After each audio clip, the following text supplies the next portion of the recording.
This is a 2020 Audi RS Q8.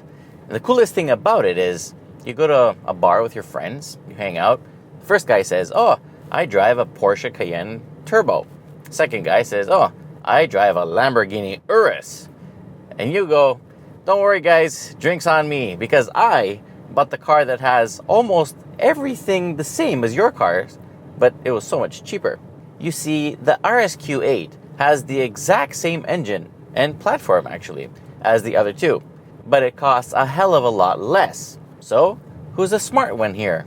And it's not like it's a scaled down version or anything. This makes 591 horsepower and 590 pound-feet of torque with its 4.0 liter twin turbo V8. And it also has a very cool 48 volt mild hybrid system to help you with start stop and coasting.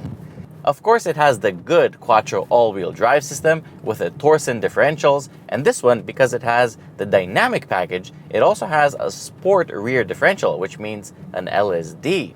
It also has massive 23-inch wheels and jaw-dropping 16.5-inch carbon ceramic brakes with 6-pot front calipers. Oh my goodness, I mean, it does weigh 2.5 tons, but this is a lot of stopping power. Build up some boost.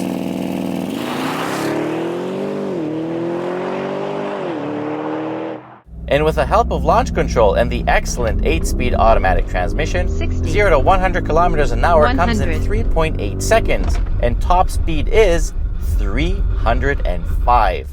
The exhaust also sounds insane. This one has the sport exhaust fitted. It sounds like a lion licking that last bone. Performance is mind-blowing. I mean, it might not be quicker than everything else in the class. However, you'd never know because A, this is really freaking fast.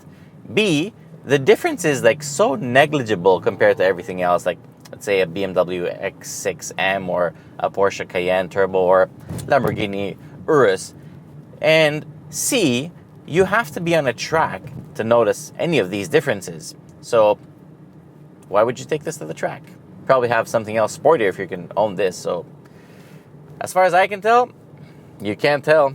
Fuel economy is actually pretty good. We've averaged about 14.5 liters per 100 kilometers.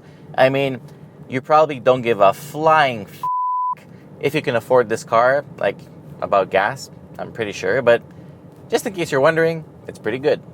The Q8, and especially the RS Q8, for me is the best looking SUV under $200,000. I like it more than the BMW X6M, the Mercedes GLE 63 AMG, the Range Rover Sport SVR, everything else. The lights are excited to see you when you unlock it. The carbon fiber exterior adds a just enough exotic splash. The lines are incredible, and the best thing is, despite the wicked exterior styling, roominess inside is not compromised. The quality inside is top-notch. I mean, it is on par. The materials are on par with BMW or Mercedes, whatever. The fit and finish, I mean, there is a little odd finish here between the door and the dash. There's a very tiny little bit of a rattle coming from somewhere here on the door panel. We also noticed this on the RS5. But honestly, overall, this thing is magnificent. Like, somebody buys this and complains about quality, they're insane. The instrument cluster is all digital and very customizable. It can also change based on the driving mode selected. Speaking about driving modes, the Drive Select includes off-road, all-road, comfort, auto, and dynamic. The graphics on all displays are perfect, and there's absolutely no lag.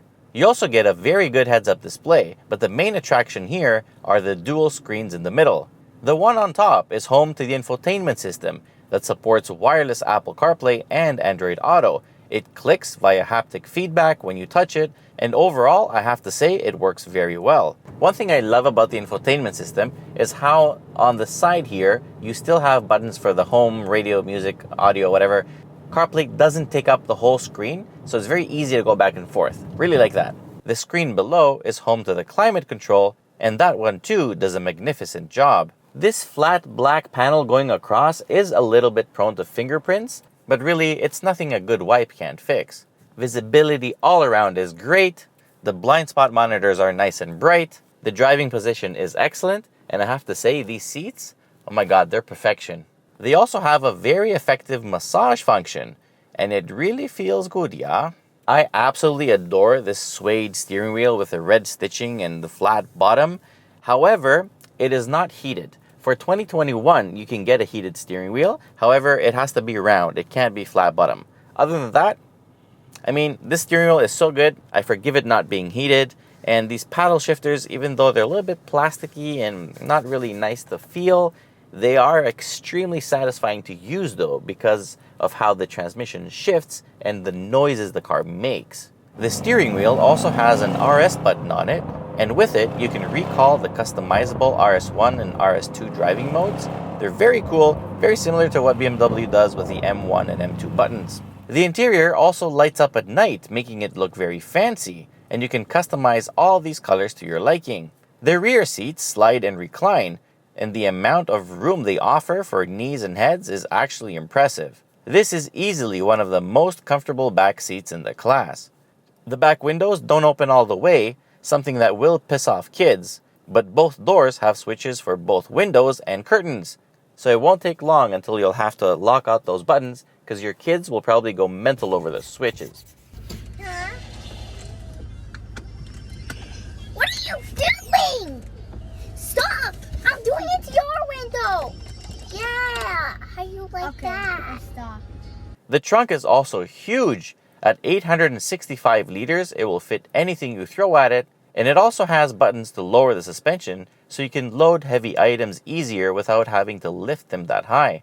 Also, despite all the carbon fiber on the outside and the rear diffuser at the back, it also has a trailer hitch, and that's not there for fun. This thing can actually tow 3.5 tons. How about that? On the road, the RS Q8 is first and foremost very quiet and extremely freaking comfortable. But I mean really quiet and very comfortable. Sound deadening is impressive. Just look at this glass. It tells you everything you need to know. The air suspension is one of the best air suspension systems I have ever experienced. I mean, it's just so good at absorbing bumps. On purpose, I just came to this road now that's really bumpy. As you can see, there's like no issue whatsoever. And it's not only good at smoothing out the road, it's also really good at hiding the vehicle's weight. On the highway, at the speed limit, honestly, this thing just feels like you're idling at a red light. It has been made to go very far really quickly. The most impressive thing is the metamorphosis when you're driving in chill mode and then you just do a kickdown out of nowhere. Just look at this. Oh my gosh! This thing goes... Oh! This thing is insane. It's absolutely hilarious. That is where your money goes, right there. When the roads get twisty, the RS Q8 doesn't even break a sweat. As I mentioned already, it hides its weight really well. You'd never know it's as big and as heavy as it is based on how it drives.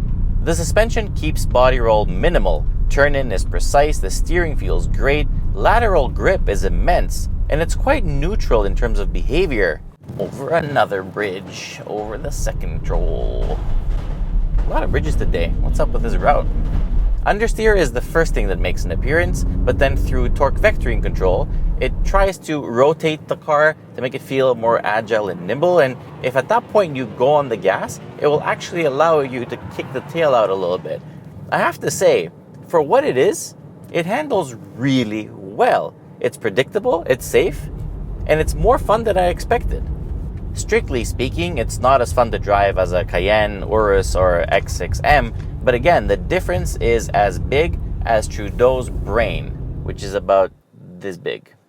This car is such a well-rounded package. It is reasonably priced, gorgeous to look at, fantastic to be inside. It has an Alcantara headliner that is almost an aphrodisiac for me. The Bang & Olufsen sound system sounds better than my high-end home theater system. The ceramic brakes with the red calipers stop like anchors. The driver assistant package has decent lane keep assist and cool features like adapting to the speed limit. It has distance control, and the carbon exterior package complements the Daytona Grey perfectly. Prices in Canada start at $125,000. This car, as tested, is $162,000. It's not cheap, but you do get a lot of car for your money. Overall, I have to say that the RS Q8, bang for the buck, is the best car in the class, and it's very well rounded. So I would be damned if I didn't give it an excellent 9 out of 10. I would even leave a Maserati Levante Trofeo to the side for this. I mean, yeah, on the track, they'd probably beat me, but who cares? I'm not going to take this to the track, like, ever. So that's pretty much it for the RS Q8. If you like this video, please remember to share it with your friends, subscribe to our channel, press like, leave us a comment. Most importantly, till next time, be well. Perfect.